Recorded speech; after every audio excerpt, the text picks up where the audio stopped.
feel like we finna change the cycle, ayy. That's more success, you know we thriving, ayy. That's more depression for our rivals, ayy. Could teach a lesson on survival, ayy. You know I'm from the bottom. What's on with it, wealthy people? Welcome back to another amazing installment of your favorite show, the Black Wealth Renaissance Podcast. It's your boy, your man's David Bellard. I'm here with my brother from another, Jalen. What's on with you? What's up with it, my brother? It's your boy, Jalen, man. I cannot complain, dog. I'm doing great, feeling amazing. Like you said, feeling blacktastic. Happy to be back recording. Man, I just love being able to create the pod, dog. It feels so good to be back in this thing consistently. I know it's not where we want to be. We much rather be live. We much rather be in the same room, but it just feels good just to be doing this every week, dog. So I'm feeling amazing. Facts. Hey, I'm right there with you, bro. A lot of times on this entrepreneurial journey, we start making excuses and start saying, oh, if it's not perfect, if it's not to this standard, we won't do it. But a lot of times what we really just need to do is take action. Imperfect action is better than being a perfectionist. Shout out to Andre Hatchett. Brother Dre taught us that a long time ago. And sometimes you just got to internalize lessons the hard way, man. So we apologize for our absence, but again, we back, we better. I am enthralled about our opportunity to continue to curate conversations for the culture that moves us forward, especially in the aspects of wealth building. And yeah, we definitely love to hear from y'all. So before we get into it, as always, y'all know we ask y'all to leave us that 5-star rating and review. Yes, sir. Let us We give need us that that. feedback. It helps us grow the show. It helps us know what you guys want to hear and the type of content. Make sure that we delivering the type of content that is meeting your needs, right? So yeah, man, I'm excited. I'm enthralled. Yeah, with that being said, man, let's get into it, dog. All right, bro. We got What's another our great first topic for episode. the day? Killer? First topic, dog. First topic, honestly, ChatGPT, man. More AI. We know we said we wasn't going to, bombard y'all with AI. You know, we gonna be talking about it because it's important. It's important in the way that it's just rapidly advancing, man. We got to talk about it because the way that you can leverage AI to actually build your business and build wealth, we got to talk about it. So first topic that we're going to speak about is ChatGPT releases a new image model. And it's pretty motherfucking good, dog. I'm not cursing right now. I'm still trying not to curse. It is phenomenal. It is leagues above what I expected AI to be able to do. Where Dolly was. Yeah. So let's get into it, right? So as Jalen just mentioned, OpenAI, they announced an update to its ChatGPT 4.0 model. The generative AI model that it's been used a lot since last year. I think it came out like last May. And it improved the ChatGPT model by allowing it to start analyzing pictures and videos and taking text from videos and pictures to pull insights from it. So it made AI a bit smarter, right? Before we had to put prompts in manually, now it can pull information from images and videos. So as of March 25th of 2025, they introduced an update to that 4.0 model where it has launched the most advanced image generator that we've seen to date. And let me tell you, man, this is creating beautiful, useful imagery, and it's about to shake up the whole social media landscape, in my opinion. So I'm not going to even say it's about to. It's honestly already starting to. Yeah. You got some people who's actually been using it already. And from what I'm seeing, it's crazy. Shout out to my girl, Nikki Saunders. Yeah, she's already using it. She's created a few different things. And one of the very first things that I saw her use it for, she was like the legends of the rap game. And she used it to create pictures of them, but based on Legos. And whenever I first saw it, I didn't think anything of it. I was just like, oh, this is really cool. And then I saw the tag under it. I think the tag might have said like ChatGPT or AI or something like that. Let me see if I can pull it up real quick. And I was just on her page, so thank God that's right there. Give me 1 second. if it ever loads. But yeah, so she did that, and then she also used it to create a Nipsey Hussle Lego story. Then she also used it to create a Kanye West, like the phases of Kanye West, the old Kanye is what she called it. And I was like, man, this is fire. And then I really started looking into it, and that's whenever I told you about it. I was like, bro, they on to something. This is fire. Yeah, and once you told me about it, you sent me down the rabbit hole. So like one of the key things that makes this different than the prior models is that this one excels at rendering text. So if you've ever used DALL-E, the prior version of this, the one that Jalen referenced earlier, it would do a great job at creating scenery. It could kind of create some photorealistic images of people, give or take, might add a finger or two, or the mouth might be wonky. This one is way more precise.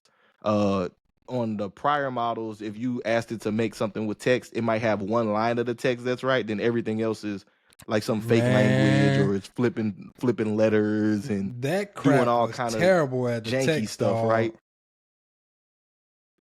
Yeah, it was really bad.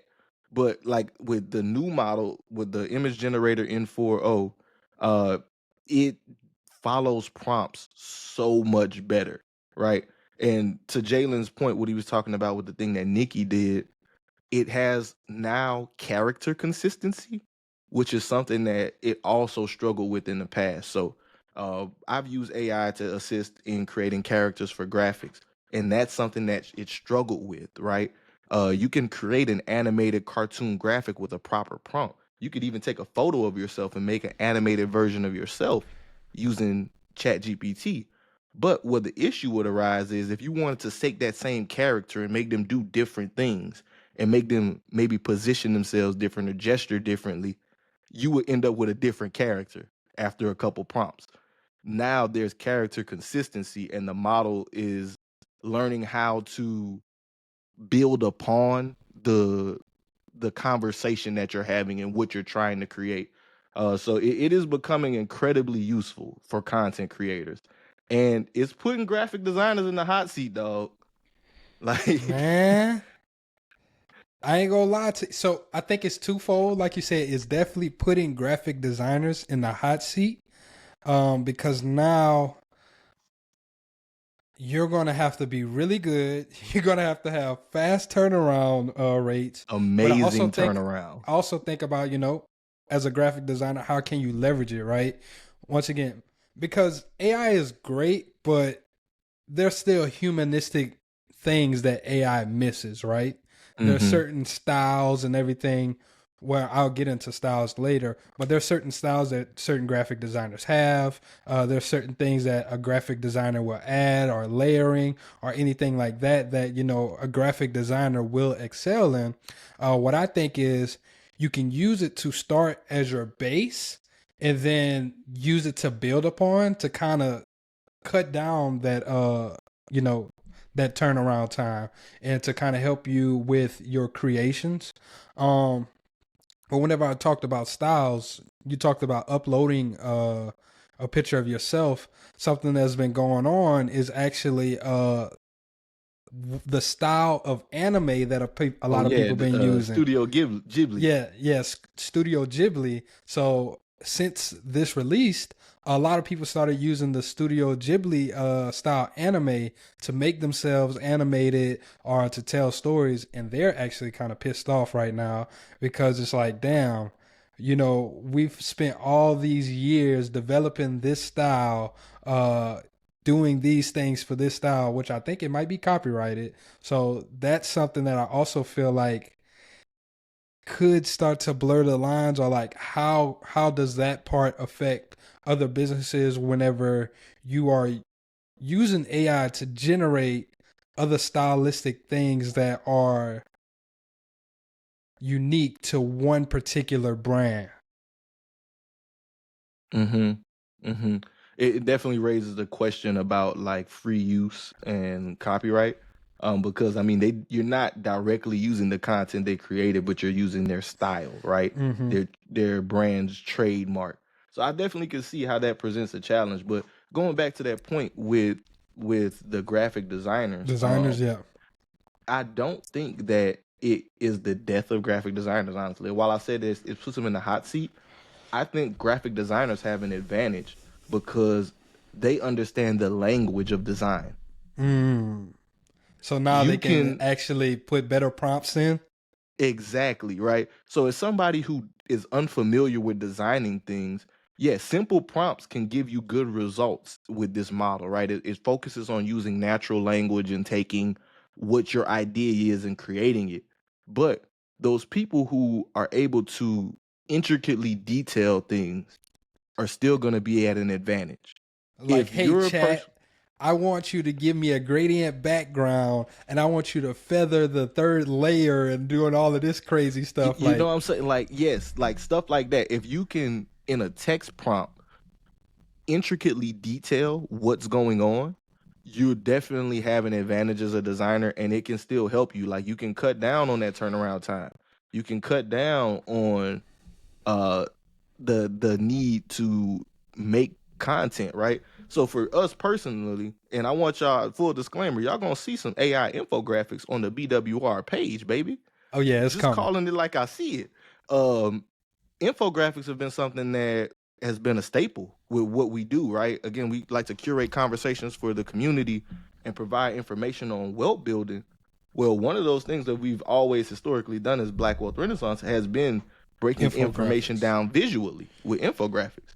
So yeah, we're gonna give y'all some AI infographics, and let me tell you something. They're gonna look good, and they're gonna be made in about 3 to 5 minutes, versus me taking 30 to 40 minutes to make them. So thank you, OpenAI. Appreciate y'all. Another thing that I do want to say on the graphic designer tip is now how we're talking about how we're going to be using it. Also, the small business who doesn't have to spend a bunch of money for a graphic designer.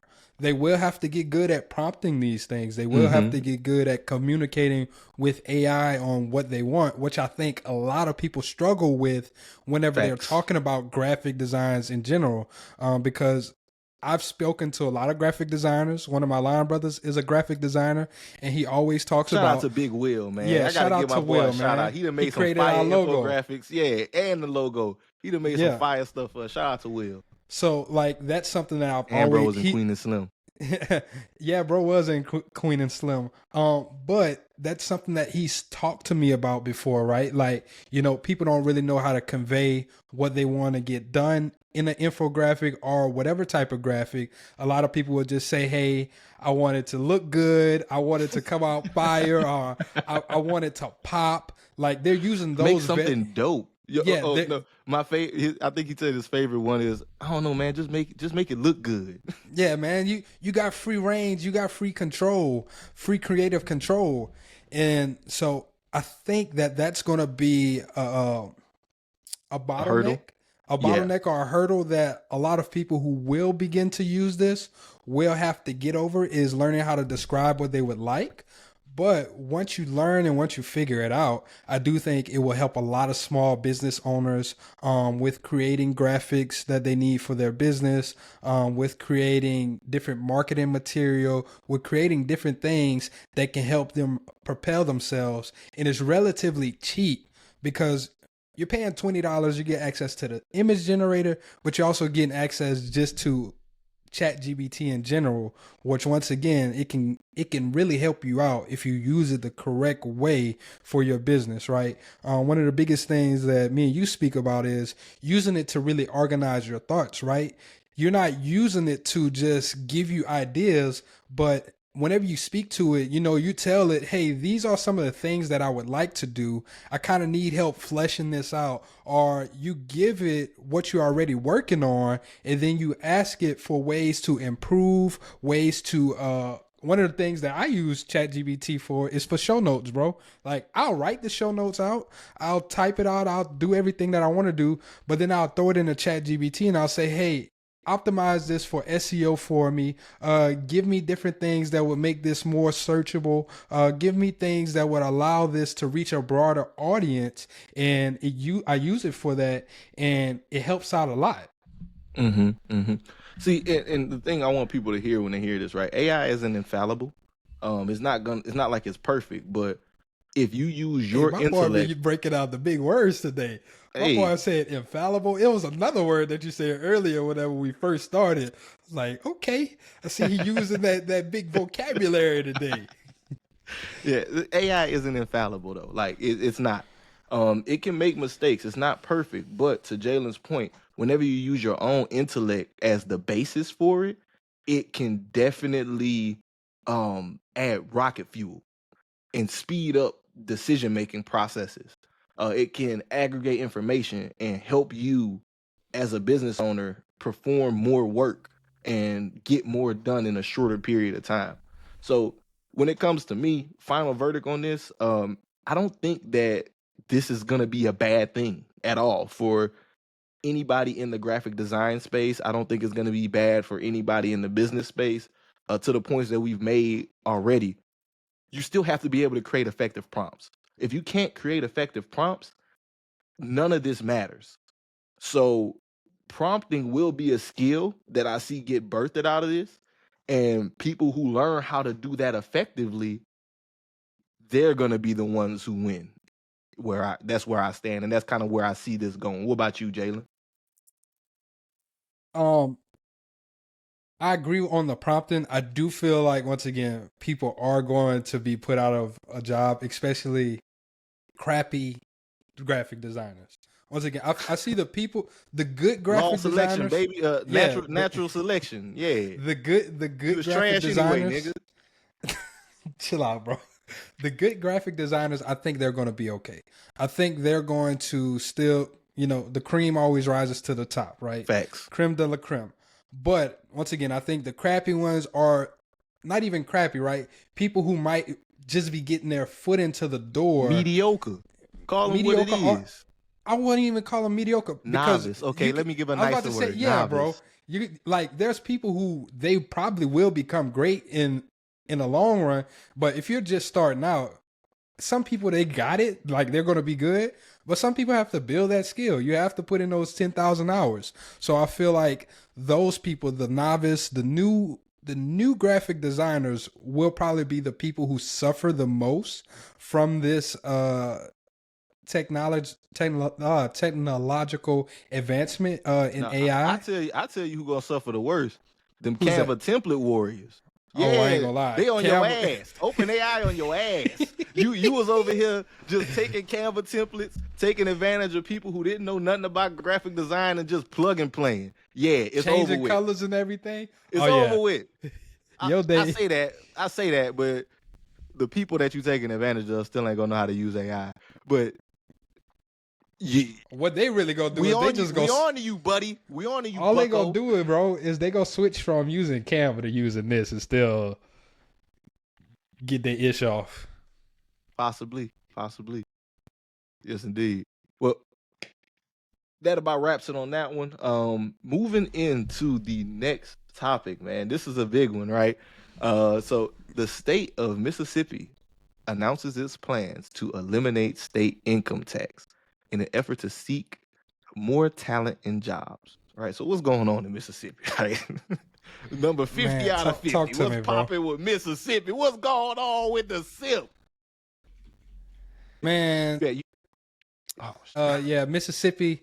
They're trying to follow suit, trying to take a page out of the likes of Texas, Florida, Arizona, Tennessee. Some of these states that have really booming economies. And I had my tab up. I had to close it. Look. So Mississippi has eliminated its state income tax, becoming one of a few states, like the ones Jalen just mentioned, to do so. This policy change is part of the Build Up Mississippi Act, which aims to phase out income taxes over the next decade to make Mississippi more competitive by attracting businesses, talent, and investments. So that's the plan, right? This is what Mississippi got going on. So how do they plan on getting this done, right? So the elimination of income tax will occur gradually, with incremental reductions tied to the budget surpluses. Many people don't know this, but the state of Mississippi has actually operated at a budget surplus over the last few years. In 2023 specifically, they had a budget surplus of nearly $700 million, which is insane to think about because Mississippi, again, 50 out of 50, one of the poorest states. So how the hell y'all got $700 million extra dollars just laying around, right? Because, but again, so like, yeah, they operating at a surplus, but once again, they're generating? But you also got to think about the makeup of Mississippi as a state, bro. It's mainly forest and farmland. Like, it's agriculture heavy. Similar to Louisiana, it's agriculture heavy. Like that whole little Bible Belt area, Louisiana, Mississippi, Alabama. You already know we agriculture, and that's agriculture and a couple big businesses that I would almost just kind of want to say plant work. A lot of plant work in agriculture is kind of the two staples. And when you say plant work, you're talking states. When you say plant work, you're talking about like refineries, oil plants, plants that produce those type of plants, chemical plants and things like that. Correct. Exactly. Got you. So Mississippi. Another thing I want to say about the makeup of Mississippi. Got you. Go ahead. No, I was just about to say another thing I want to say about them with that surplus is being the fact that they had $700 million worth of surplus and Jackson, Mississippi didn't have no clean water. Sorry, y'all, I'm about to cuss. They need their ass beat. They need their ass beat for not being able to supply clean water to the city of Jackson, Mississippi, which is their state capital. Yeah. I mean, Mississippi, all kinds of toe up. Brett Favre stole millions of dollars from the poorest people in the state and walked away pretty much scot-free. Speaking of them being all kinds of toe up, it was something else I learned about Mississippi while researching this, brother. Did you know that when the 13th Amendment passed, if you don't know, the 13th Amendment abolished slavery, for all of y'all that don't know, it was ratified by knowledge, nigga. It was ratified by 3/4 states in 1865. Mississippi did not symbolically and officially adopt the 13th Amendment until 1995, bro. Oh, I could believe that. That doesn't surprise me. They didn't officially notify Washington, D.C. of the vote until 2013, bro. Mississippi is definitely the most red state in the South. Did you just hear what I said? I heard exactly what you said. 2013 is when they notified Washington, D.C. that they made this decision in 1995. Bro, if Mississippi had the ability to, they would secede from the Union and rock that Confederate flag. Probably doesn't the Mississippi state flag still have like the Confederate stuff on it? If I'm not mistaken, I'm pretty sure the Mississippi state flag is the one. Like it's one state flag that looks pretty Confederate. No, it's got the Magnolia on it, and it's got 2 red bars and a Navy bar in the middle. Bro, that's the fucking Confederate shit. Are you serious? No. Are you looking at the Mississippi state flag right now? The middle part of the flag is the Confederate shit. What are you talking about? Like the part where the stars go on the American flag? That X with the white stars on it? That's not the Mississippi flag, though. What Mississippi flag you looking at, brother? What Mississippi flag are you looking at? They may have updated it. Okay, they might got a new updated version. I'm looking at the historical version. This is what the Mississippi flag was forever. they rage baiting you, brother. You gotta go off of your you gotta go off of what we talked about last time, brother. You know what the problem is? I'm using Bing. I'm sharing it with you. So this is the one that you were talking about, right? The second one? Yeah, that's the one. So no, that's not the one. We gotta figure out when they updated it. This is their current flag, brother. This is their current flag. I hear you. But that other joint, if they ain't tell Washington till 2013 that they seceded, I bet this flag was made in the last decade. Hold on, brother. I just remember. I know when I was younger. When I was younger, The Mississippi flag was that Confederate flag, John, bro. I promise you it was. I promise you it was. Oh, Lord, I'm about to tell you how recent this is. I think this shit might be in 2025. I told you, bro. They're so racist. Mississippi is the most red racist state by far. And we from Louisiana. I went into Mississippi one time, got out the car, I said, bro, you can feel the racism in the air. This is bad. Like, this is ridiculous. Brother, you can breathe it in. The racial tension, you can feel that. You can feel the stress and worry and anxiety of our ancestors in that state. Mississippi different, bro. Mississippi different. But we getting off track. I'm gonna let Jalen continue to look into that flag thing. But I'm gonna get back to this bill, right? So the Build Up Mississippi Act. So part of the bill, the way they intend on eliminating income tax is through two main methods, right? So they're going to reduce the grocery sales tax from 7% to 5% and increase taxes on gas to offset that revenue from income tax. So that's their plan. Mississippi's current income tax rate, state income tax rate, is 4%. As the plan is currently set, it is set to decrease the income tax rate by 0.25% annually. So by 2030, the income tax rate in the state income tax rate in Mississippi would be 3%. And further reductions will be contingent upon economic growth and that surplus. So if they continue to operate at a budget surplus, then Mississippi will continue to lower it. And the ultimate goal being by 2037 to completely phase out income taxes. So with that being said, right? What you said all of that, what I just figured out is, yes, this flag was adopted in 2020. Well, it got voted on in 2020. And then it got officially accepted in 2021, bro. Told you. I knew it was the last decade. That's crazy to me. I know I wouldn't trip. They had that Confederate flag, bro. I knew I wasn't tripping. Mississippi, SIP, do better, SIP. Do better, SIP. For a state with such a high black population, I need y'all to do better. But facts. Back to this bill, right? The Build Up Mississippi Act, right? So the rationale behind this is to move and position Mississippi as a more attractive destination for businesses. So the goal is, right, they want to compete with those no income tax states that Jalen mentioned earlier, Texas, Florida, Tennessee, Arizona, which they've seen significant economic growth from those types of policies. So proponents of this believe that, this will lead to job growth, due to, revenue growth from businesses, investment, leading to increased property and sales tax revenue. Because if you got more people living here, you got more jobs, there's going to be more money coming into the SIP.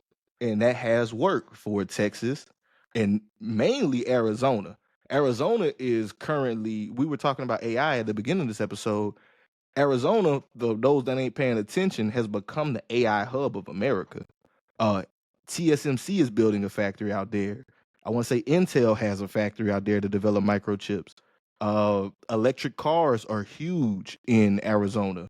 Phoenix is actually one of the most rapidly growing affordable cities in America because of this AI and electric boom, right? So Mississippi sees that, and they look at states like Texas, where we're currently located, also a no income tax state. You see a bunch of businesses moving their headquarters out here. Mississippi's looking at that and thinking, hey, we bring the businesses in, and that, as that old saying goes, a rising tide lifts all boats. We bring these businesses in. They create jobs. They bring people in who are skilled laborers who contribute to the economy of this state. And honestly, if I'm being objective, I see the vision. I really do see the vision. But it's Mississippi. And I ain't moving to Mississippi, my dog. I ain't going to the SIP neither. I ain't going to SIP. It's funny. At work earlier today, a guy from Illinois was talking to one of the adjusters on my team, and he was like, "Oh, you down in Texas? See, I like Texas, but I don't like the politics. And I think that's going to be the thing with Mississippi, right? People might like the opportunity, but because of the politics, they might not want to actually commit to Mississippi because these motherfuckers just changed the Confederate flag off their flag in 2020. Like that says volumes. You know what I'm saying? Yeah, like brother. That speaks Y'all got volumes about that political climate. Y'all got a lot of hurdles to overcome, big dog. Hey, man. Back to the other episode. Right idea, hopefully right execution. But me currently, I wouldn't do it. More power to anybody who would. One of the things that I will say about Mississippi that they also kind of have going for them is affordability. They are ranked as one of the most affordable states as well for purchasing a home. But their median state income is currently $35,467. So like you talked about, is that 50 out of 50? Yeah. So Mississippi, 50 out of 50. Chill out. So for them to get all of these to attract these businesses, especially high paying businesses, they're going to have some hurdles. But I like the idea of it. I like the idea of them not having state income tax. I support it. I like states that don't have state income tax because that's the only states I'm living in for the rest of my life. I could see myself living in Tennessee. I like Tennessee. Tennessee was nice, and they have no state income tax as well. So, to that point, right? Let's talk about the criticisms on this, right? So the big criticisms on the idea of doing this is the same criticisms of trickle-down economics because this is what this is a byproduct of, honestly. Rich folks saying, hey, yo, give me all the bread and it's going to make everybody's life better. Honestly, we know that shit don't work that way. But, you know, that's what critics are saying. Critics are arguing that this will only benefit wealthy individuals and negatively impact essential public services like education, healthcare, and the infrastructure if they fail to bring the businesses in. So to Jalen's point, right, Mississippi is still Mississippi. Just because you say no income tax don't mean everybody going to just flock there.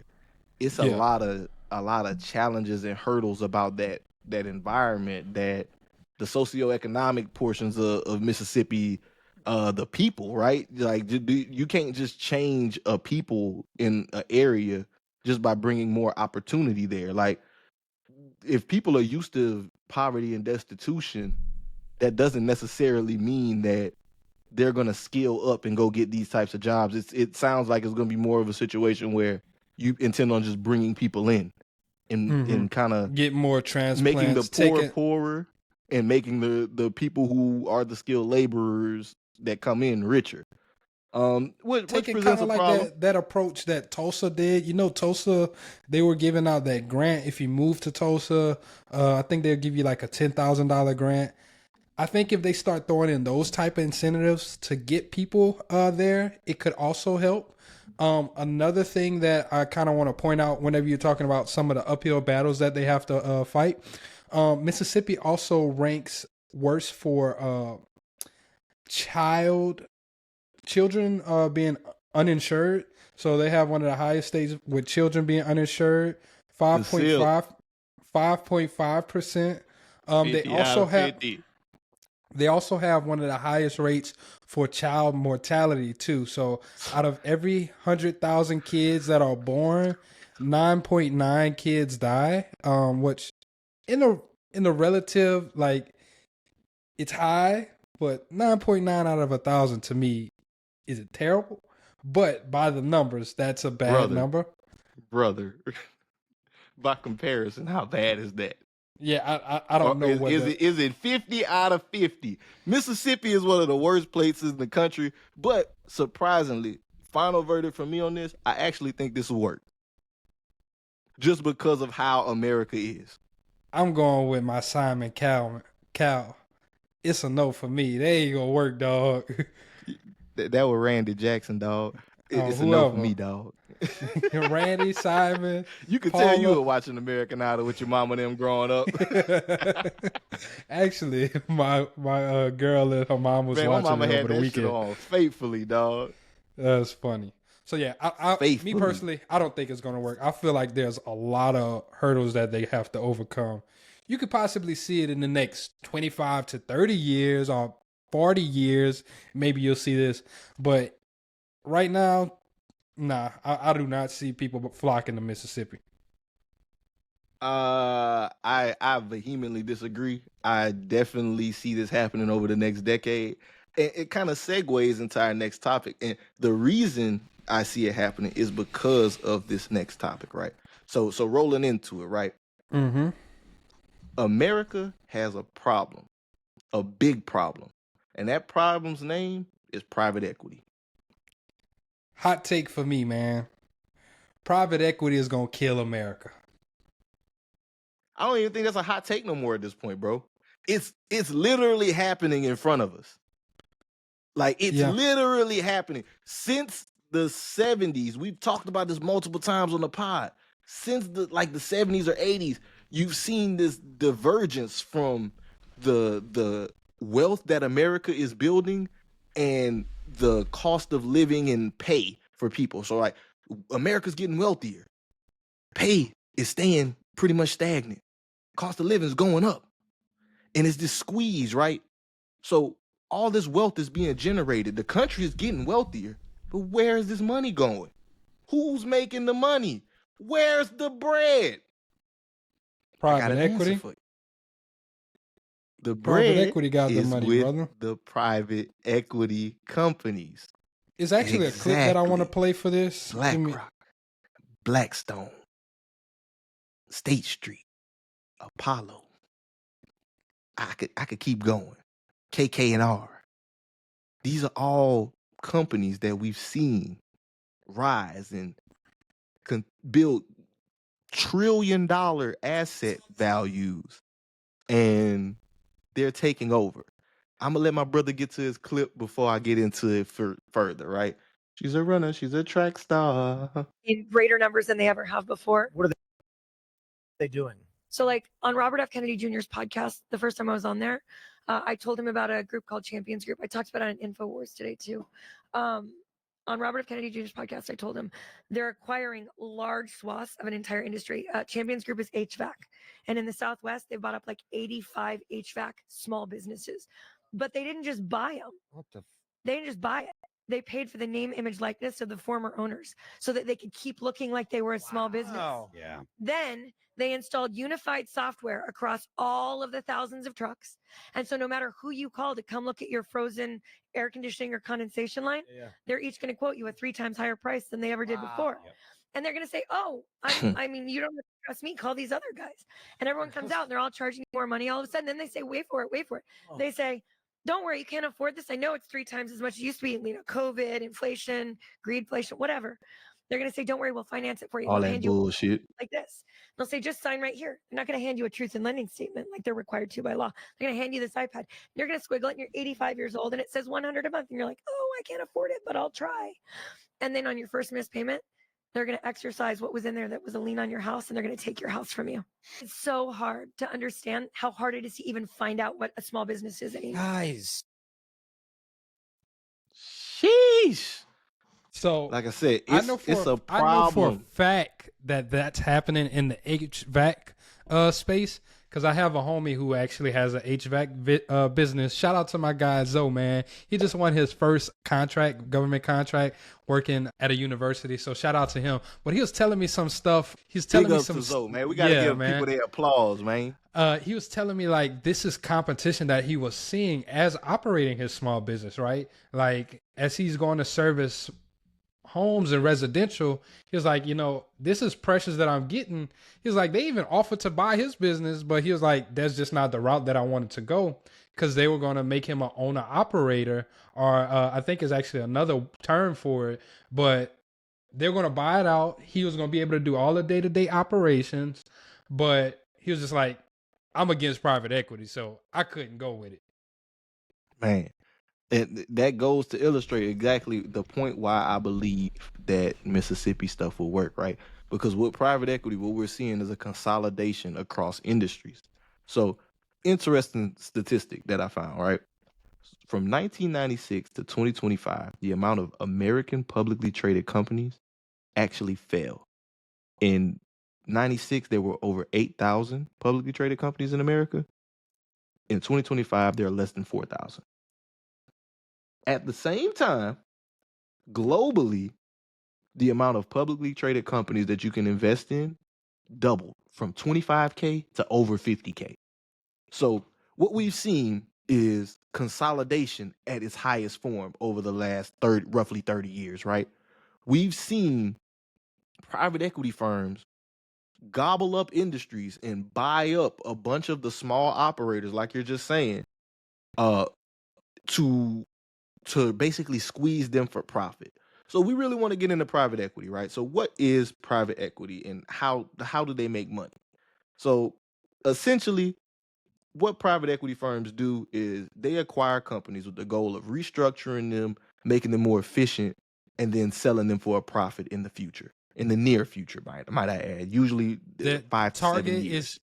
Target is really like 3 to 4, but it's been stretched out to 5 to 7 as of late. 5 to 7 years. So let's just go roughly 3 to 7 years, right? That's their goal to make money off these companies. So how this affects people is this leads to efficient companies on paper, but they're ran by overworked, underpaid people that are, and they really approach building a business with such a short-term mentality that it kills the long-term growth prospects of a business. So again, what is private equity, right? So let's kind of go zoom out a second. Private equity is an umbrella term, but it isn't just one thing, right? So there's VC. You've heard of venture capital. We've talked to people on the pod about it. Venture capital invests in startups with the goal of finding the next unicorn. They invest in a bunch of companies, hoping that one works out and pays off in the future. Got it. Okay, VC. There's GC, growth. God dang it. I lost the C. Growth capital? Growth capital. Jeez, man, it took me too long to get there.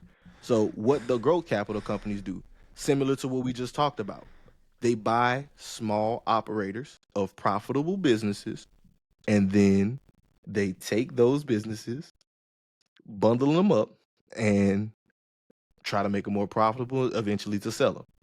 And the last portion of private equity, the more concerning part of it, is the LBO. So what is the LBO, David? LBOs are leverage buyouts. So leverage buyouts are really the big problem with American private equity. So why is it that leverage buyouts are the problem? We'll get into that. We'll go back to the LBO. So keep that in the back of your mind, right? But with this, right, to what Jalen was talking about earlier with what's going on in the HVAC industry, this isn't only occurring in HVAC industry. So private equity firms are infiltrating healthcare, retail, and the service sector. So HVAC, plumbing, things that are essential services. Electrical shit, real estate, single family homes, build to rent communities. Like, they're everywhere, right? They're trying to take advantage of and control and own everything at this point. And they buy multiple companies in the same industry to consolidate market share, and they create the illusion of industry. And this strategy is known as rolling up companies. So they rolling them boys up like a pack. Basically, like what the young lady was saying on the video, like you might have 4 different TV repair shops, right? You got JJ's repair shop on one corner, you got Johnny Walker's repair shop, you got Billy Bob's repair shop, and then you got Susie Ann's repair shop, right? what they're going to do is they're going to approach each one of these companies and they're going to buy all of those companies and they're going to keep the same name. They're going to keep it all the name, but now it becomes a part of one portfolio. That business is then restructured to where all of those businesses are still operating as though they're independently, but like she just said, they're taking the price and making the price the same across the market. So now you don't have true competition in the marketplace. You don't have true competitive advantage in the marketplace because now everyone's operating the same. Everyone's using the same software. So now it, like he said, it creates the illusion of choice where in actuality, they're all being run by the same person. Mm-hmm. Mm-hmm. And I just want to put terms on these things, right? For the people that's listening. So market consolidation, that's the first term, right? Where they go in, they buy up a bunch of the competitors. What Jalen was saying and what the lady mentioned in the clip, where they go and now everybody's using the same software, they're offering the same services. That's brand homogenization. So even though they're different brands, like it's still JJ's and Tim Billy Bob and Sue Ann, but they now, instead of having their own specialties and services, they all offer the same things. And the price for everything is just about the same. So even though it looks like you have choices, you really have no choice. And like when we say the prices, so like you might get a $10, $20 sway, or, you know, it'll look like one person might have a better deal, but in actuality, it's all already being marked up. Realistically, and like she said, greedflation. They've been pulling that inflation wool over our eyes for the longest time. I'll never forget. This is a quick segue when Chevron pulled that BS on us, man. Man, speaking of that, That was y'all summer, gas started 20, going up. That wasn't that like summer of 23. That was 2022. Whenever 22, they was like, man, we got a fuel shortage, dog. We don't know where we getting the gas from. They Mind you, lied. America has a surplus of fuel. We've been having stores of oil forever. We don't use American oil. We import that shit. But they told us this lie that we can't even control the prices. It's the Saudis, man. Them Saudis doing us dirty, dog. It was OPEC. It's OPEC fault. Then, boom, quarterly stock results come out. $12 billion of profit. Well, wait a damn minute. Y'all was charging $4 and $6 and $7 a gallon. Y'all hit $12 billion in profit. All of a sudden, gas prices start going down after y'all have to release those quarterly earnings results. It's a scam. A lot of them are doing it, right? Because they control the price, they control the flow of information on this one thing. The thing that's different, upcharge. The thing that's different with private equity, why I feel like it's worse, is they don't have to report their earnings. No. And that's definitely a big point that I want to get into. But before I get into that, right, I think the biggest issue that private equity has is really the way that they're paid, right? So the way private equity companies are paid is really the big issue here. So the general structure of private equity companies, any one of them from BlackRock all the way down to a small one that you've never heard of. So the payment structure for private equity companies, they collect a 2% management fee on the assets that the company owns. And with leveraged buyouts, there is a structure where there's a person called a general partner. The general partner is the person who's over the fund. And the limited partners are the people who invest in the fund. So there's a structure where they collect the 2% management fee, but the general partner earns a 20% dividend on the profits of that partnership of the private equity company. So how does that 20% dividend work? So if every private equity company, when they acquire something, they advise the investors that, hey, look, this is what we expect this company to grow. This is how much we expect this company to grow. And that's known as a hurdle. So say they bought a company for $100 million. and they say, hey, we think we can grow this company by 7%. Anything that they grow over 7%, the general partner earns a 20% dividend on that profit.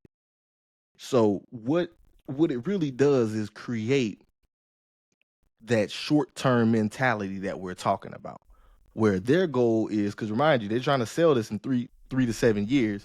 They're trying to make as much money as possible in the shortest period of time, because their salary is directly related to the amount of profit they can generate. And they don't pay the same type of taxes you would on that type of thing, right? So going back to that example, they made Wait, what do you mean they don't pay the same type of taxes? I'll explain it, right? So because it's capital gains, dividends from the profits are considered capital gains. So in that example, the $100 million company, they say they're going to grow it at 7%. They grow it at 7.5%. So that 0.5% is what he makes profit off of. On $100 million company, that 0.5% that he's taking 20% of, that's $400K. And instead of paying income tax on $400K, which would be 47%, you get a 20% capital gains tax rate on it. So is that short-term it incentivizes. Short-term capital gains?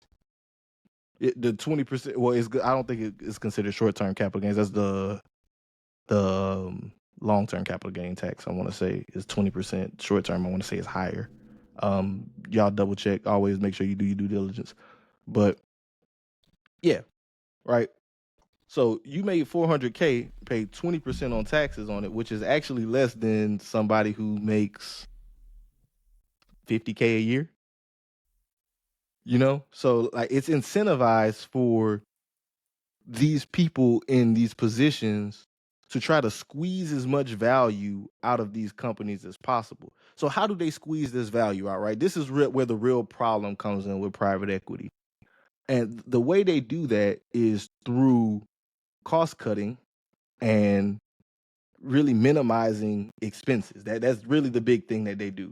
So a study from the Harvard Business School and the University of Chicago found that on average, employment at companies that are taken over by private equity companies, they reduce staff by 4.4% over the 2 years after acquisition.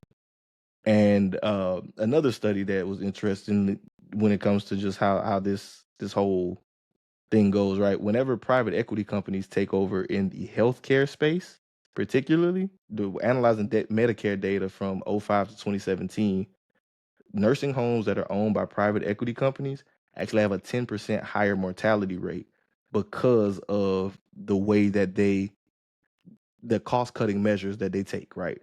So they're cutting staff. They're asking people to work more hours while paying them the minimum rate. And it just creates, again, that underpaid, overworked environment where everything is about shareholder equity and a dividend for a general partner, instead of actually operating and running the business in a way that'll make it sustainable for the long term. That's crazy. And then, so something else that I think about when I would think about the private equity, we talk about that being unsustainable for the workers, but also think about the private equity firms that are building these houses to rent. That's another reason why I said it's going to be the death of America. You're building houses now. You don't even give people the opportunity to actually purchase a house. But then 2, you're building crappy houses, bro. Like their whole thing, once again, is to build these houses as fast as they can, as cheap as they can. Like if you are in an area where there's new development coming up, I want y'all to just ride by while it's being put up, and I want y'all to see what's on the outside of these houses. Like it's literally boards that are flappy. Like you could literally punch through the board, bro. Like I see them flapping in the wind sometimes while I'm riding, and I'm just like, bro. I remember seeing last year whenever they had that crazy windstorm in Dallas. There were those new build constructions by those companies, Lennar and all them. getting blown over. If you're building a solid house, a solid foundation, it's no reason that would get blown over. But like you said, they're using crappy materials to try to make these microwave cookie cutter ass houses. Yep. Like one of the biggest people for it is D.R. Horton, bro. Like I'm currently living in a D.R. Horton house, and the things that I'm seeing, our house isn't that bad, but there's like houses in the neighborhood that they put in the Facebook group. Their sinks are falling in. They're seeing water spots at the top. Bro, yes, kitchen sinks falling in.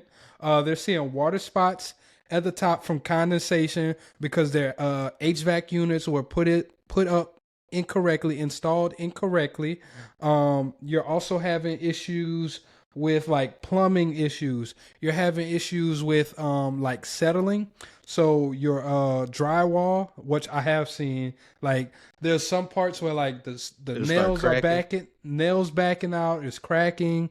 Even like the finishing on the drywall. Like I was looking at in our bathroom in the master bedroom. I was like, bro, they ain't even really saying this real good, bro. Like this is really some crappy craftsmanship. It's not even craftsmanship. It's like crappy work. But they're building these houses. They're only allowing people to rent these houses. So now you're taking people away from one of the biggest generators and actually building wealth, which is purchasing a home.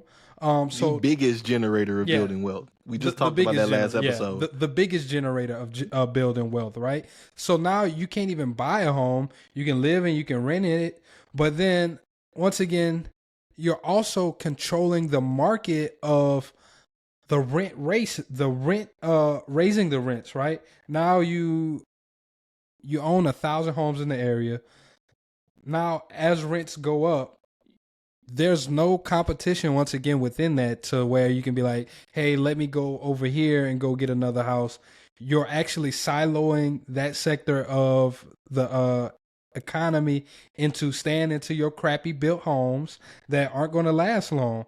So that's the part where I really just feel like they're going to kill the American dream and kill America, is whenever they're getting into controlling not just how much you're working, reducing jobs, but then you're also controlling the living space. You're controlling all of these other things that go hand in hand.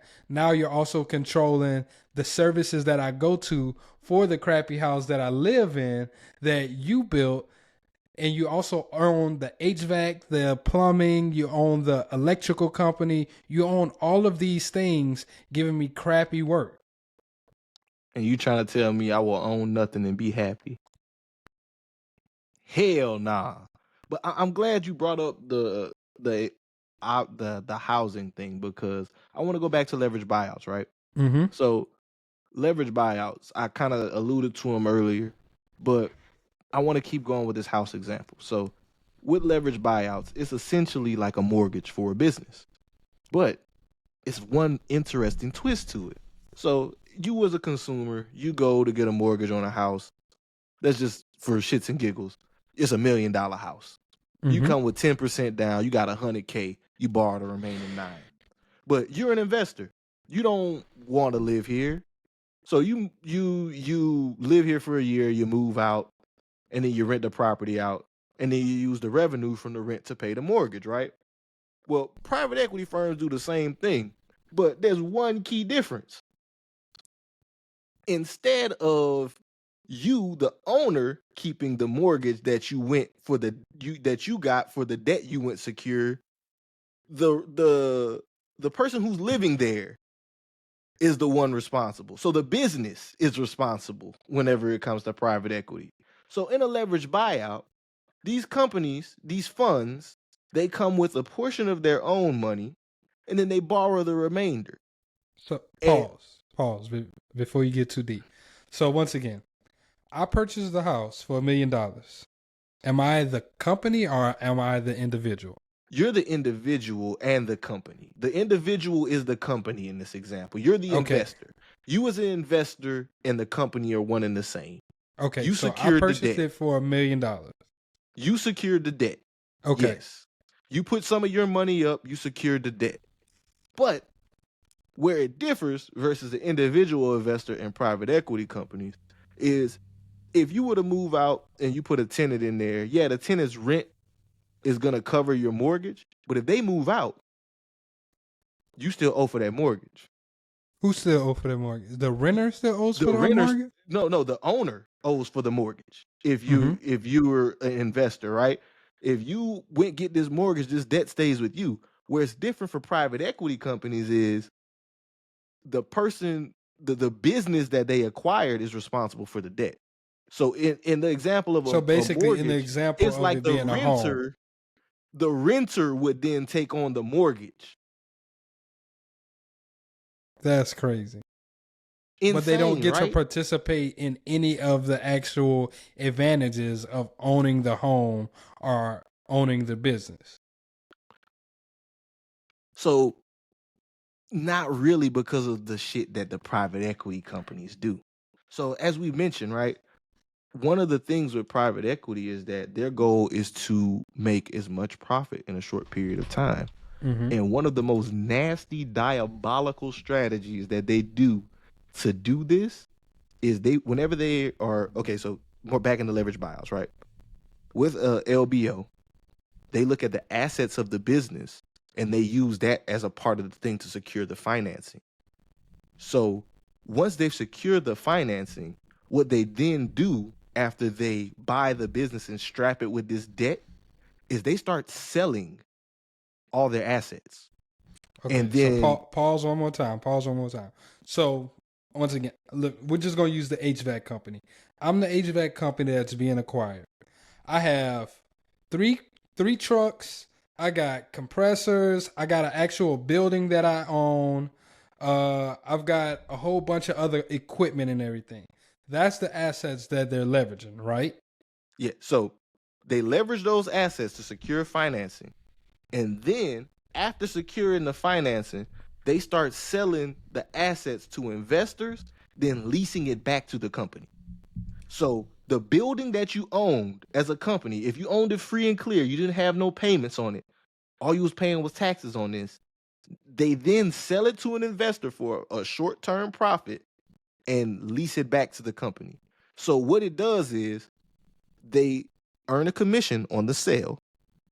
And wait, they acting as a broker too? Yes. They earn a commission on the sale. Nah. They earn a commission on the sale. Then they also they report a profit in the short term because they sold the asset. They get tax deductions. They sell it. So on paper, it looks great. It looks amazing. The general partner's making money. Everybody, the limited partners making money. But the business is getting drained. It's getting drained. And I want to go back to this example real quick of one that I seen on a video. I wish I remembered the title of it so I could shout them out. But I just want to go into this quick. So this is a grocery store me and you never heard of, right? Marsh Grocers. It was a grocery store in like Indiana and Ohio. Mm-hmm. It was like a small family chain that grew to be like 30 plus locations across both states. They get acquired by a private equity firm. The private equity firm's name is Sun Capital Partners. Sun Capital Partners does exactly what I just shared. The company was kind of on the outs, like Kroger and a lot of the big box retailers were starting to kind of push them out. So they were tampering and playing with the idea of selling. But they owned a projected $300 million in real estate. Damn. So their real estate assets were significant. So what SunTrust did was they came in, put in $100 million of their own money, borrowed like the remaining, I think it was like $250 million. They bought it for like $350, and then strapped that debt, mind you, went to Marsh, right? Marsh was responsible for paying that debt, and then they started selling off all the assets, giving them monthly payments. And what we said last week, monthly payments kill your wealth. Giving them monthly payments, selling all the assets, to the point where the company went bankrupt, I want to say in 2013, after being in existence since the 60s. Damn. So, okay. So, how is private equity though still making money if they're bankrupting these companies? Because they're selling them for parts.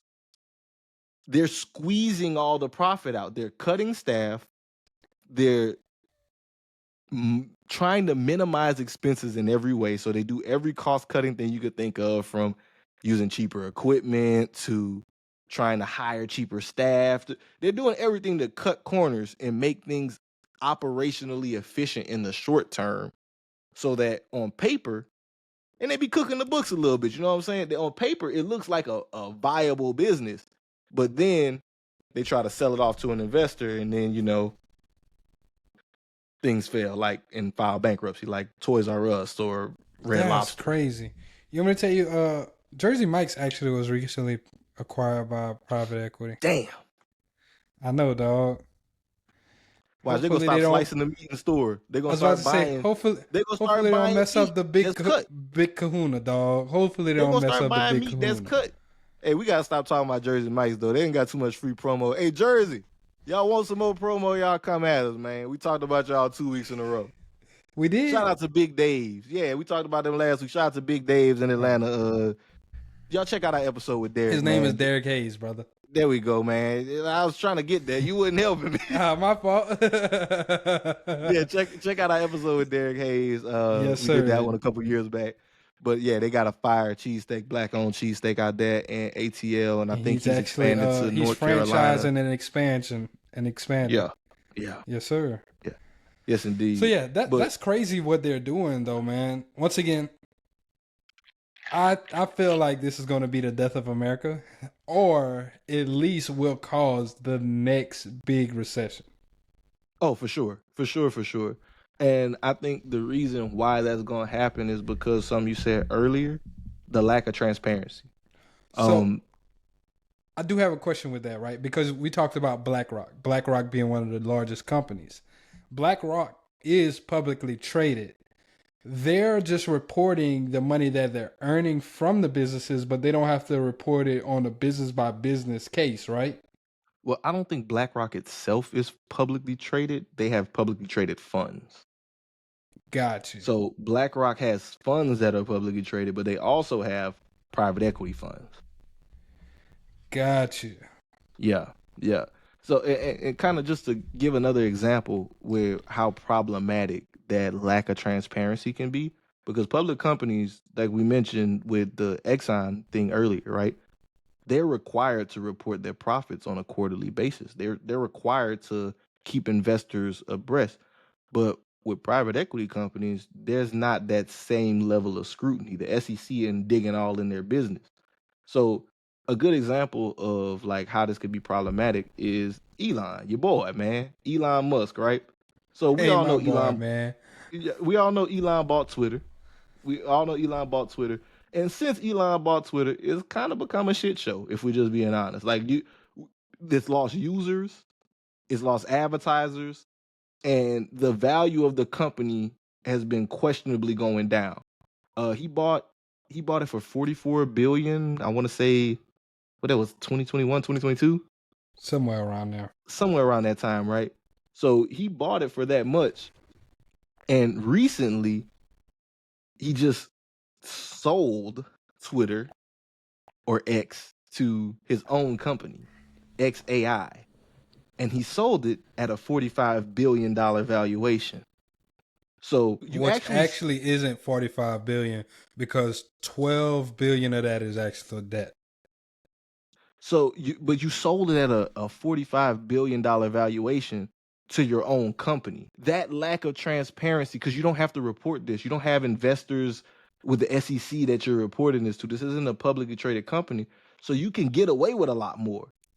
You really sold it to yourself and just threw an arbitrary price on there that you probably didn't really pay.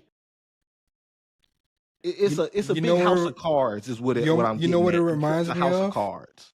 It reminds me of whenever people invest in art and they get like a no-name artist to do it, and then they get it appraised, and it appraises for a lot of money. Like, have you seen the fucking art with the banana? Bro, my boy Kerry put me on this whenever we were fresh out of college. He bust my head with this one.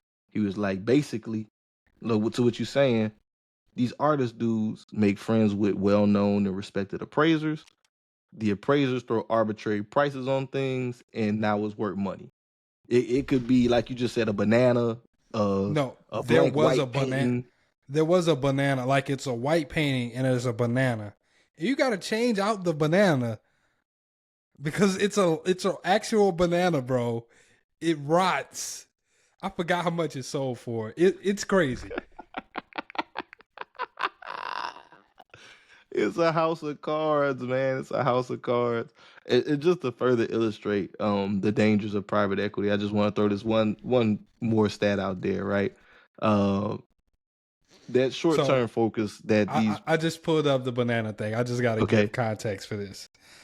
It's conceptual art, which basically is a banana duct taped to a white wall and is sold for $6.2 million at Sotheby's. Because somebody who said it was worth $6.2 million said it was worth that. Ridiculous.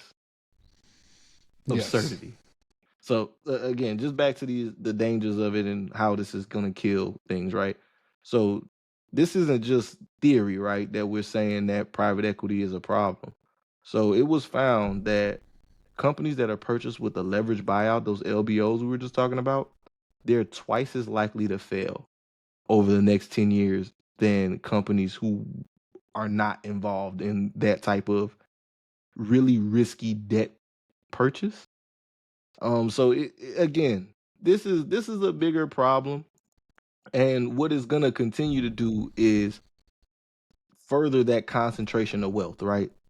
If you keep pushing all these public entities that retail investors had the ability to invest in and grow their wealth, pushing them to the private market continues to consolidate wealth with people who are already wealthy, and that in the long term it's not gonna play into the favor of us as the middle class or below, as we've said on the prior episode. You know, the way things are trending, they're trying to eliminate the middle class altogether. So you just be mindful. Just be mindful. It's gonna be the have and have nots, dog. The private equity thing is a problem. It's a major problem. One thing I do find interesting now is that people are trying to sell retail investors more on the idea of private equity. Recently, JP Morgan and BlackRock, they announced that they're creating ETFs that tap into private equity markets, particularly private credit. So this is financing these types of deals, right? And there are big questions around the liquidity of these types of things, because typically private equity investments are real illiquid. When you put your money up, you don't really get your cash till they sell years later. Mm-hmm. So with ETFs and anything that's on a public market, you should be able to sell at pretty much any point. That's the liquidity part of it, right? Mm-hmm. That's the benefit of most public markets, is if I want to sell all my Tesla stock today, I can, or I want to sell all my Nvidia, I can. It's liquid. And with JP Morgan announcing that, there's actually already one of these types of funds in the market. It actually was released just over a month ago. So State Street, another major player in the private equity world, if you ever want to look into the companies that own everything, maybe that's a whole nother segment. State Street, BlackRock, Blackstone, they own just about everything. Not Blackstone, Vanguard, my apologies. State Street, Vanguard, BlackRock, they own just about everything. But State Street and another firm, Apollo Capital Management, interesting thing. They probably won't ever talk about this, but the founder of Apollo Capital, he got ousted because he was on that Epstein list. They found he had paid Epstein like 150 M's over the years. Really? Yeah, freak ass boy. I was just freaky about ass to say niggas need to stay their ass inside. Yeah. But that same company also launched one of these types of ETFs where you can invest in private equity.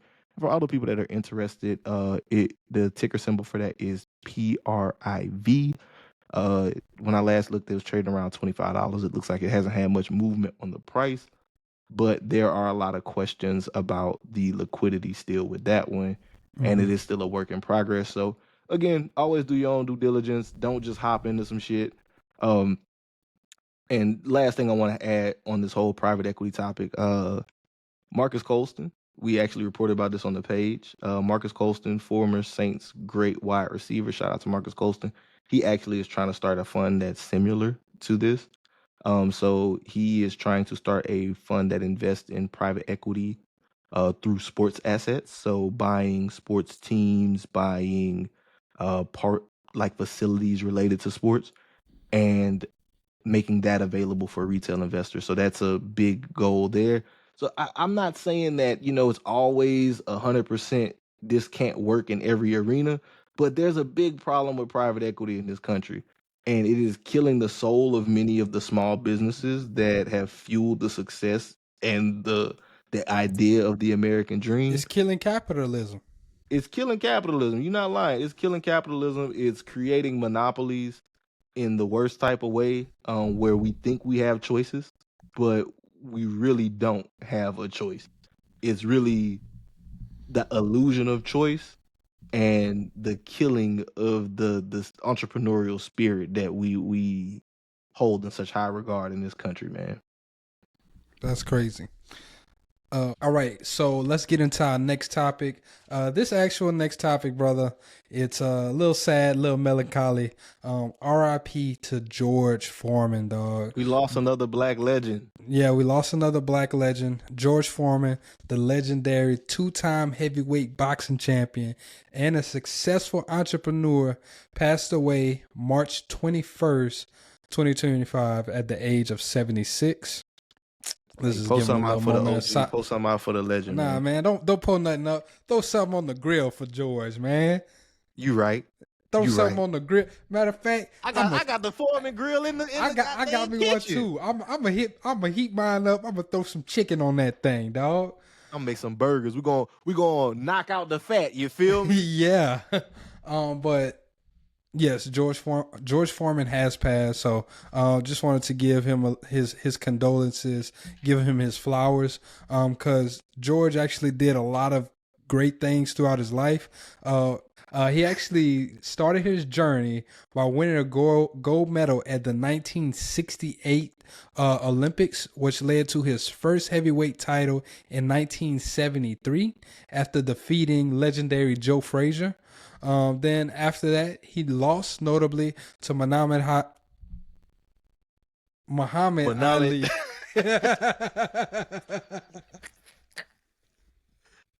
I'll show you how great I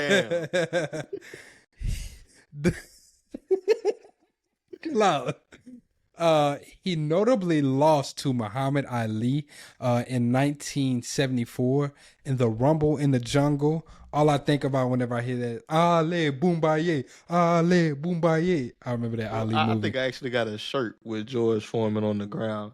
Hey man, I gotta stop wearing that one just in honor of you, Big G. That's crazy. But yeah, Foreman also made a historic comeback 20 years later. 1994, reclaimed the heavyweight title at the age of at the age of 45. I was about to say at the age of 94, bro. Yeah, you tweaking. At the age of 45, he became the oldest person to hold the heavyweight title. If you think about that in retrospect, I think we were watching who is that? Roy Jones and Mike Tyson. How old were they whenever they fought? Were they like 48? I ain't gonna lie. I think they were they late 40s, bro. But just to put that in perspective, we watched two old guys beat up on each other. I'm pretty sure he fought someone who was not as old and won and became the heavyweight champ again. And then after that, he launched George Foreman Grills that same year, and then ended up selling over 100 million units, earning Foreman an estimated $200 million. Sheesh. Telling you, man. Knocking out the fat. Like I said, I got one, you got one. I believe it. I believe it too. I ain't gonna lie. They've been using the George Foreman my whole life. I remember my grandmother having that George Foreman.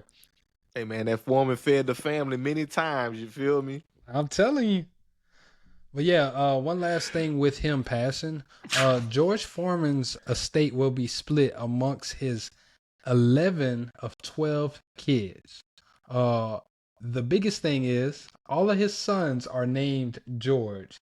So that could be causing some issues in the probate court if he did not have his estate planning tight and taken care of properly. Jesus Christ. I ain't gonna lie. I love black people. Shout out to George Foreman, the legend. But my brother, why you name all your sons George? Black people, come talk to me. Look at me. I got an uncle like that, dog. He got 3 sons named Kevin. Why do some black men feel the need to name all their sons the same name? So I grew up in Opelousas. I don't know if you know Jimmy Linden, Jalen. No. Man, it's a nigga named Jimmy Linden, bro. Out there in Lawtell. This nigga got like 8 sons. All them niggas named Jimmy. Here's the kicker. He got a daughter. Not her name Jimmy. Middle name Jimmy. What's wrong with you niggas? What's wrong with the moms? No, what's wrong with the mama? No. For allowing this to happen. And putting this blame on the man, the black man.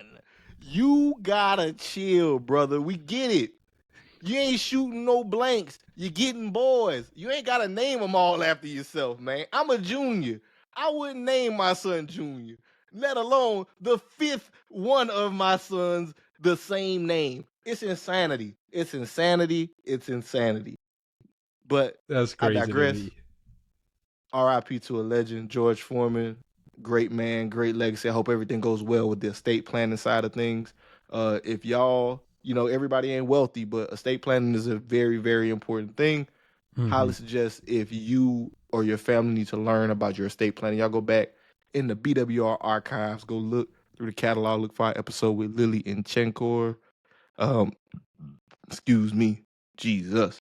Go back and look for that episode. She goes into all of the estate planning needs, and she makes it sound really. She breaks it down to where it's really, really simple to understand estate planning too. That was one of my favorite episodes, honestly. Definitely one of my favorite episodes to record. I learned so much that episode. Yes, shout out sir. to Lily. All right. So next topic. We're gonna hit this one. Man, I got it. I intro it. Big Teasy, man. Real quick, man. Y'all boy, the Big Teasy, the orange man, he added Lil again. Cheeto. I know we said we wasn't gonna be on him, but man, he wilding right now, dog. He wilding. So the Trump administration is taking aim at the National Museum of African American History and Culture. So in March of 2025, Trump trying to erase Black history, dog.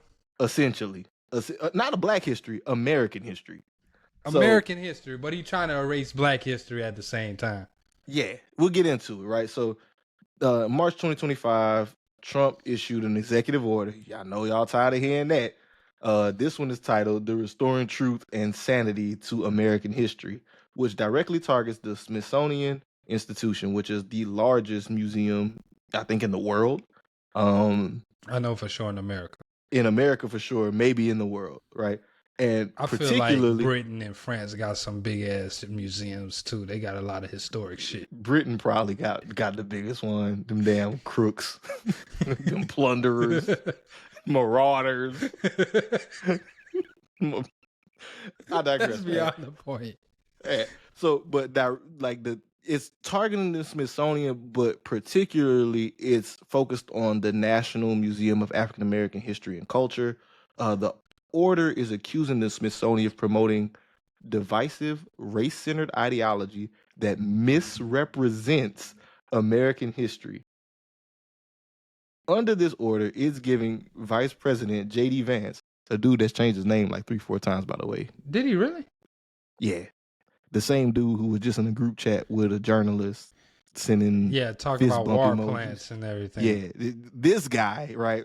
He's authorized this guy to review the Smithsonian program and mandate the removal of exhibits deemed to degrade shared American values or divide Americans based on race. That's So crazy. this is an effort to rewrite history. Point blank, blatantly, period. Blatantly in our face, dog. And honestly, it's disgusting. Facts. It's utterly disgusting to me that out of all the problems that we have in America, this is the I'm about to cuss again. This is the fucking problem you would like to address. This is a thing that you would like to pass an executive order on. Like we ain't got more larger issues. The private equity problem we just talked about. You know he tap dancing all into that shit. You know he profiting from that. We got infrastructure that's crumbling, and you worried about accurate accounting of American history. So getting more into what this order alleges, right? So it's stating that institutions like the Smithsonian and other federally funded museums are emphasizing aspects of white culture that promote divisive content and buddy of many names, the VP, right? So he's actually a member of the Smithsonian Board of Regents. Mm-hmm. Yeah, so he's going to be the one to oversee the implementation of these directives. Part of that is going to be ensuring that funding for future exhibits align with the administration's interpretation of American values and history. This also is, they have the Interior Secretary Doug Burgum. Never heard of him before. Probably some old white guy, I'm sure. And he's going to be assessing the idea of potentially restoring some of the federal monuments and memorials that have been removed since 2020. So, you know, that kind of a lot of these moment, Confederate ass memorials statues, and everything. Yeah. And you know, I actually seen something today on IG. They were posting like the thing in Utah. They had a mural in Utah with all the people who were slain by police killings. You know, Breonna Taylor, George Floyd. They had murals of them on like this abandoned building. They were tearing it down. They're removing the BLM Plaza. They're doing a lot of these things right there in our face. And if I'm just being frank and honest, the symbolism side of it doesn't hurt me. That's exactly what I was about to say. The symbolism side of it doesn't hurt me because I don't think any of that stuff changed anything realistically. But the idea of erasing and revising that history, that is dangerous. That's very dangerous. The idea of what they call critical race theory is nonsensical. This is American history. If you try to change history, and you know they always say history is his story, but if you try to change American history, we lose a very important part of what makes us us and why America is the way it is. I think it's very dangerous to appease the egos of a few people, because I don't think majority of people have an issue with this. No. I genuinely don't believe the majority of Americans have an issue with the genuine accounting of American history. But I could be wrong. I'm a black man from the South, so. Hey, man, it happened. Y'all got to acknowledge it and just be better. Y'all got to get over it. You can't. They don't want to feel guilty, bro. You'll tell us get over the shit. You tell us, oh, pull yourself up by the bootstraps and all of these other things. Get over it. Your ancestors did this horrific shit. It happened. But you got to be better than them. And how can you be better than them if you don't know what the hell they did before? And all I got to add to this is white folks been the problem since the beginning. Who was the ones going all over the world plundering and raiding mugs? The Vikings, Caucasians. Accept that y'all the violent ones. Accept that y'all the aggressors. And understand that there's consequences to that. There are benefits and there are consequences to that. Yeah. And the more we're able to acknowledge this, the better we'll all be at the end of the day. The last part that I kind of want to add that's scary about what Trump is doing, he's floating the idea of trying to run a third term. That's the scariest part to me, because then I feel like we're approaching dictatorship. Oh yeah, 100%. I don't like how friendly he already is with Putin, because Putin did the same thing where he ended up running more terms than he was supposed to, and basically became the everlasting president. Yeah. Well, when it come to that, I don't think that boy got that much time left. Yeah, he is old. I don't think he got that much time left. He is an old fuck. I will give that. But that be the motherfuckers that live to 106 years damn old. We gonna just hope that shit don't happen. But no, realistically, we do need to make efforts. We got to get Tim on here soon, man. We got to have a real conversation with him about what Black people can do politically to organize. But yeah, man. Moving on. Last topic of the show. This one, we always say, we like to close on a little lighter note. Celebrate some wins in the community. So, Coach Prime, man. Shout out to Coach Prime. Yes, sir. Coach Prime continues to do primetime things. So on March 28th, Colorado University announced that Coach Prime has a new deal and he's going to be staying in Boulder. It's a 5-year, $54 million deal, making him one of the highest paid coaches in the country. Big ups to Coach Prime. Shout out to Coach Prime.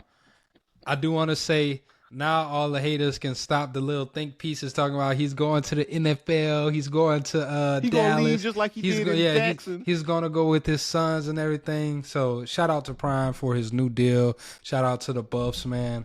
And I remember whenever this first happened, whenever he left Jackson State, a lot of people were very upset. I'm going to say this again, man. I just don't see them being able to do what he was able to do in Colorado.